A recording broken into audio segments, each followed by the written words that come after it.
What's up, fam? Welcome to another Raid Shadow Legends video. Today we got a 2x mythical opportunity for Primal Shards. I am very pumped up and hyped for this one. Let me tell you, quick disclaimer, my very first mythical I got was on an alternate account, one of my free-to-play accounts, pulled one on their 8th shard, I think. So, you know, when you get a Aphidus, the Hive Lord, on your 8th shard, you don't feel bad about that at all because that feels pretty special. But when it's on your 208th shard, you probably don't feel too good about it. You know what I'm saying? Now, my main account here has had no mythicals to date. We pulled a lot of shards, unfortunately, and we're due. You know what I'm saying? We're due. So, quick disclaimer about, my philosophical thinking regarding, games like this. When it comes to games in the past like this, I completely skipped them. I'm not for pay-to-win games. I don't like pay-to-play at all. I'm not a big fan of it. It needs to be pretty much removed from gaming, but we're sidetracked that fact by the fact we're already here. You know what I'm saying? So we can't change that fact.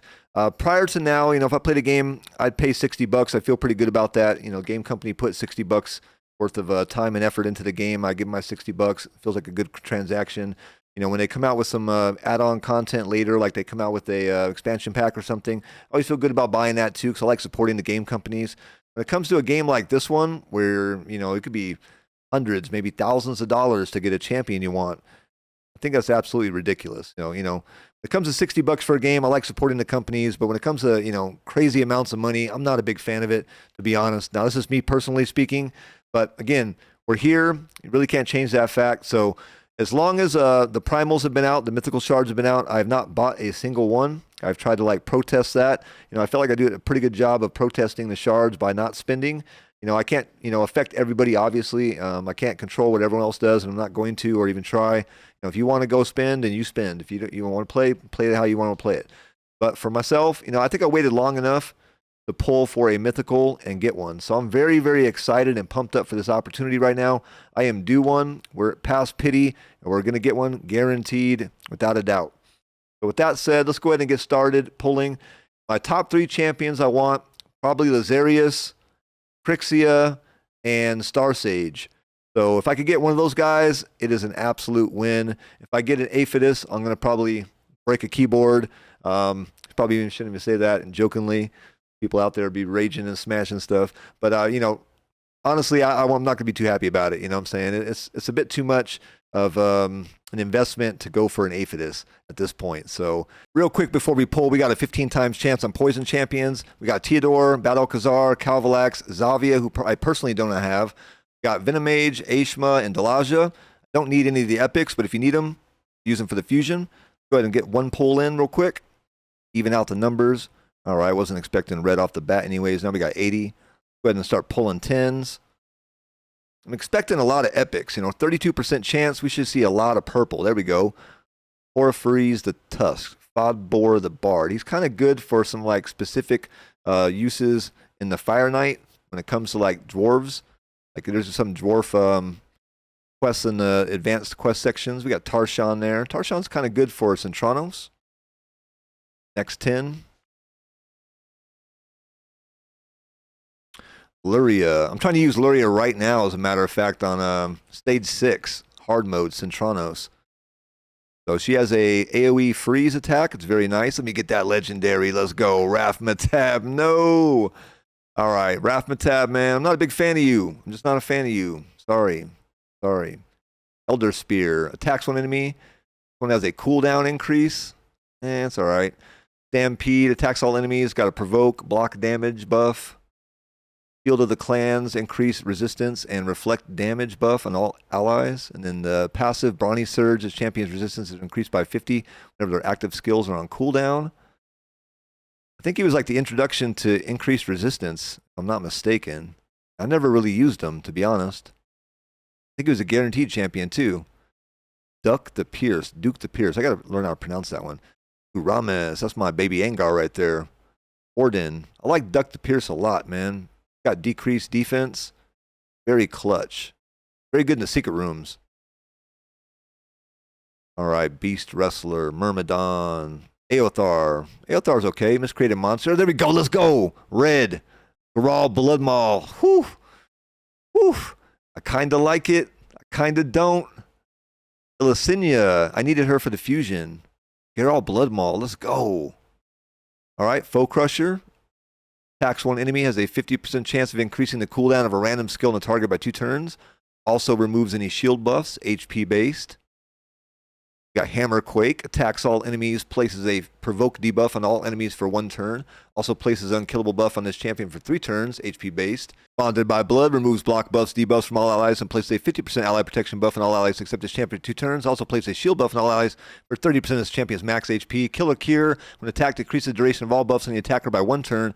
Occurs once per hit. Also heals all allies except this champion by 50% of damage taken. Whenever this champion is hit, occurs once per turn, or per hit. All right, let's go ahead and take a look at the second form now.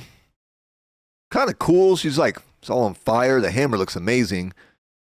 Kind of like a dinosaur, though. She's got a tail, flaming tail. She looks cool. It's kind of weird. Magma Slam, AoE, has a 20% chance of repeating the attack. Calamitous Maul, AoE again. Damage increases by 10% for each buff in this champion, will ignore 30% of the target's defense. Crimson Haze, whenever an ally attacks, this champion has a 25% chance to team up and join their attack. And then like Leorius, damage increases according to HP loss by 1% per. Increases ally HP in all battles by 35%. I'm pretty happy with that one. Not my top rated one, but most definitely one I could, feel good about. I feel good about that one. Growl's a good one.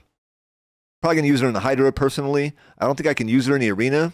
Not where I'm at. I mean, I'll try it, but, if the results ain't that great, then I'll definitely just be using her for Hydra only, I think. But Hydra is where I'll plan to build her for first. Start with.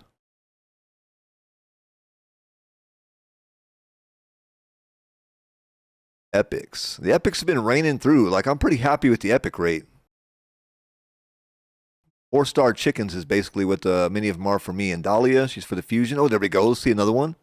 Oh, Drexstar. Why you gotta be so basic, bro? Drexstar, man. Everybody gets them. So, Eldritch Flames, attacks all enemies 3 times, HP burn. We got the AoE, provoke. Got the HP burn on the passive if you hit them.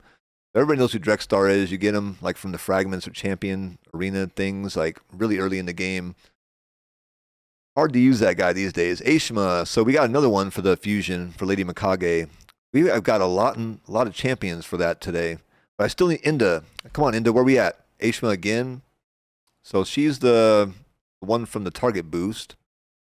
The last 10 pool, I want to see another mythical, an Inda, or a legendary. Come on, let's go. Hopefully it's not too much to ask for.